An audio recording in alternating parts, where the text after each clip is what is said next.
नमस्कार. जय श्री स्वामी समर्थ. मित्रांनो, जीवन प्रकाश चॅनलमध्ये आपले स्वागत आहे. तर मित्रांनो, आपण गेल्या व्हिडिओमध्ये पाहिले होते, मेष राशीचा जर विवाह करायचा असेल, तर मित्रांनो, मागील व्हिडिओमध्ये आपण पाहिले होते मेष राशीचे इतर राशींबरोबर कसे जमेल, कोणाबरोबर पटेल नाही पटेल, त्याबद्दल आपण चर्चा केली होती. आता आपण पाहणार आहोत या व्हिडिओमध्ये वृषभ राशीबद्दल.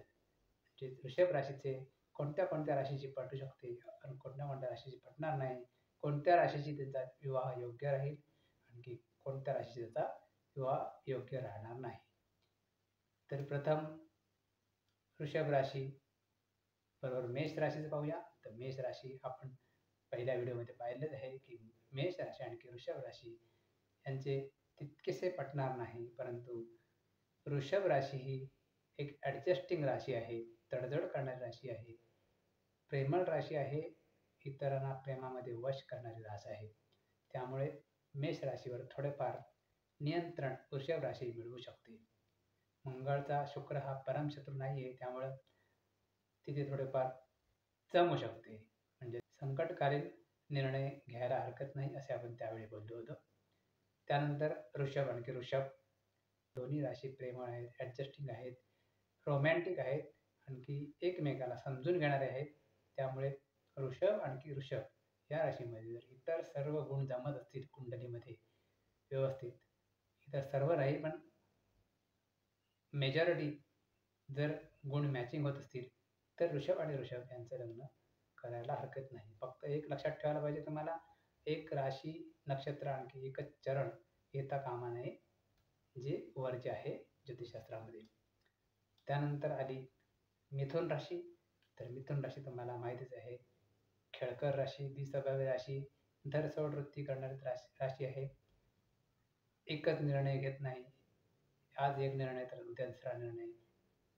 आणखी प्रत्येक वेळेवेळेला हे निर्णय बदलतात, आणखी त्यामुळे इतरांचीही ते समस्या निर्माण करतात, आणखी स्वतःची पण समस्या निर्माण होते. त्यामुळे मिथुन राशी आणखी वृषभ राशी हे मित्रगणाच्या राशी आहेत, त्यांचे बऱ्यापैकी जमू शकते. फक्त मिथुन राशी ही थोडी द्विस्वभावी राशी आहे, आणखी खेळकर रास आहे, आणखी वृषभ राशी ही मॅच्युअर्ड रास आहे. त्यामुळे यांचे जमू शकते जर व्यवस्थित पत्रिका जुळत असेल. परंतु वृषभ राशीला ॲडजस्टमेंट करावी लागेल. मिथुन राशीला समजून घ्यावे लागेल, कारण मिथुन राशी ही इतरांना सहसा समजून पटकन घेत नाही, त्यामुळे तिथे प्रॉब्लेम होतो. त्याच्यानंतर वृषभ राशी आणखी कर्क राशी पाहूया. दोन्ही शांत राशी आहेत, प्रेमळ राशी आहेत. तर वृषभ आणखी कर्क या राशींचे पटायला हरकत नाही. दोन्ही राशी तडजोड करणाऱ्या राशी आहेत, त्यामुळे दोघांमध्ये एवढे मोठे विदुष्ट येण्याची शक्यता नाही. जर कुंडलीमध्ये व्यवस्थित गुण जुळत असतील तर वृषभ आणखी कर्क यांचा विवाह योग्य समजायला हरकत नाही. त्यानंतर आली सिंह राशी. वृषभ आणखी सिंह म्हणजे वृषभ एक प्रकारची शांत राशी आहे, आणि सिंह हा पण एवढा मंगळासारखा तापट नाही, परंतु तो वर्चस्व गाजवणारा आहे. त्या वृषभ राशीच्या जातकाने जर यांच्याबरोबर सिंह राशीबरोबर लग्न केलं, तर वृषभ राशीवरच अवलंबून राहील की त्यांचा विवाह सफल होईल की नाही. कारण सिंह हा डॉमिनेटिंग आहे, आदेश देणारी राशी आहे, ऑर्डर देणारी आहे, स्वतःचे खरे करणारी आहे. त्यामुळे वृषभ राशीवर त्यांच्या विवाहाची सफलता अवलंबून असेल. त्यामुळे इथे जर व्यवस्थित बाकी जुळत असेल तर संकटकालीन निर्णय इथेही घ्यायला हरकत नाही. आणखी वृषभ आणि सिंह राशीचा विवाहाचा विचार करू शकतो, परंतु शक्यता करू नये, कारण दोन्ही विसंगत आहेत, आणखी शत्रुग्रहाच्या राशी आहेत. त्यानंतर वृषभ राशी आणखी कन्या राशी. तर वृषभ आणखी कन्या राशी हे नॅचरल कॉम्बिनेशन आहे, नॅचरल वैवाहिक जोडीदाराचं कॉम्बिनेशन आहे. तर इथे दोघांच्या विचारामध्ये बऱ्याच अंशी समानता येऊ शकते, जुळू शकते. फक्त कन्या राशी ही द्विस्वभावी राशी आहे, परंतु ती मिथुन सारखी द्विस्वभावी नाही आणि धरसोड वृत्तीची नाही. फक्त निर्णय घ्यायच्या अगोदर व्यवस्थित चिकित्सा करून, व्यवस्थित माहिती घेऊन निर्णय घेते, आणि अतिचिकित्सा असली तरी पण ती सुरक्षितता म्हणून घेतात ते, आणखी त्याचा तसा गैरफायदा होत नाही, फायदाच आहे. आणखी वृषभ राशी आणखी कन्या राशी हे नॅचरल कॉम्बिनेशन आहे. नवपंचम योग आहे दोघांचा, व शुभ नवपंचम योग आहे, अशुभ नवपंचम योग नाहीये. त्यामुळे या दोघांचा विवाह करायला हरकत नाही. एक आहे बुधाची रास, दुसरी आहे शुक्राची रास. दोन्ही बिझनेस माइंडेड राशी आहेत, त्यामुळे यांचे बऱ्यापैकी जमू शकते. त्यानंतर वृश्चिक राशी आणखी तूळ राशी या दोन्ही शुक्राच्या राशी आहेत, त्यामुळे या दोघांचे जमायला तसे फारसे कठीण नाही. त्यामुळे व्यवस्थित गुण जुळत असतील तर वृषभ आणखी तूळ यांचा विवाह करायला हरकत नाही. यांचे चांगले पटेल, आणखी त्यांचा वैवाहिक आयुष्य हे चांगले जाईल. त्यानंतर वृषभ आणखी मकर. तर वृषभ आणखी मकर ह्या पण नैसर्गिकरित्या मित्र राशी आहेत, म्हणजे नैसर्गिक कॉम्बिनेशन आहे. यांचा विवाह सुयोग्य आहे जर बाकी सर्व गोष्टी जुळत असेल तर, कारण यांचाही नवपंचम योग होत आहे. आणखी त्यामुळे वृषभ आणखी मकर यांचा विवाह करण्यास हरकत नाही. मकर ही पण शांत रास आहे तशी म्हटली तर, आणखी वृषभ ही शांत आणखी प्रेमळ आहे.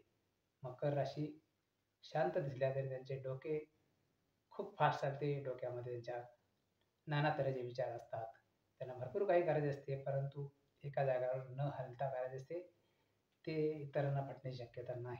परंतु मकर आणखी वृषभ हे नैसर्गिक मित्र आहेत, त्यांचे स्वामीही मित्र आहेत. त्यामुळे या दोन्ही राशींमध्ये विवाह करायला हरकत नाही. त्यानंतर वृषभ राशी आणखी कुंभ राशी. इथे देखील वृषभ आणखी कुंभ या दोन्ही मित्र राशी आहेत. त्यामुळे यांच्यामध्ये तसे मोठी समस्या नाही ॲडजस्टमेंटची. कुंभ ही भौतिक राशी आहे, बुद्धिमान राशी आहे. वृषभ ही तेवढी बुद्धिमान नाही, प्रेमळ राशी आहे. त्यामुळे दोघं एकमेकांना ॲडजस्ट करू शकतात. एक शनीची रास आहे, आणखी दुसरी आहे शुक्राची. जरी काही समस्या आली तरी वृषभ राशी ही पुढाकार घेऊन जी समस्या असेल ती मिटवण्याचा प्रयत्न करेल. त्यानंतर आली मीन राशी. वृषभ आणखी मीन. वृषभ राशी शुक्राची रास आहे, आणखी मीन ही गुरुची रास आहे. तसे नैसर्गिक कॉम्बिनेशन जुळत नाहीये. मीन राशी ही दिवसावेळी राशी आहे. वृषभ राशी ही मेहनत करणारी रास आहे, कष्ट करणारी रास आहे. आणि मीन राशी ही आळशी रास आहे. भले ते दाखवतील काम करतो, परंतु ते प्रत्यक्षात ते आळशी लोक असतात. आणखी त्यांच्या निर्णयामध्ये पण दिरंगाई असते. आणि मीन राशी आणखी वृषभ राशी नैसर्गिक मैत्रीची रास नाही आहे. आणखी दोन्ही शत्रुग्रह आहेत, त्यामुळे यांच्यामध्ये विचारामध्ये तफावत असू शकते. त्यामुळे यांचा विवाह करताना आपल्याला सर्व निकष लावून, सर्व कुंडली मिलन आपण करतो त्यामध्ये व्यवस्थित गुणांचे निकष लावूनच विवाहाचा विचार करावा लागेल.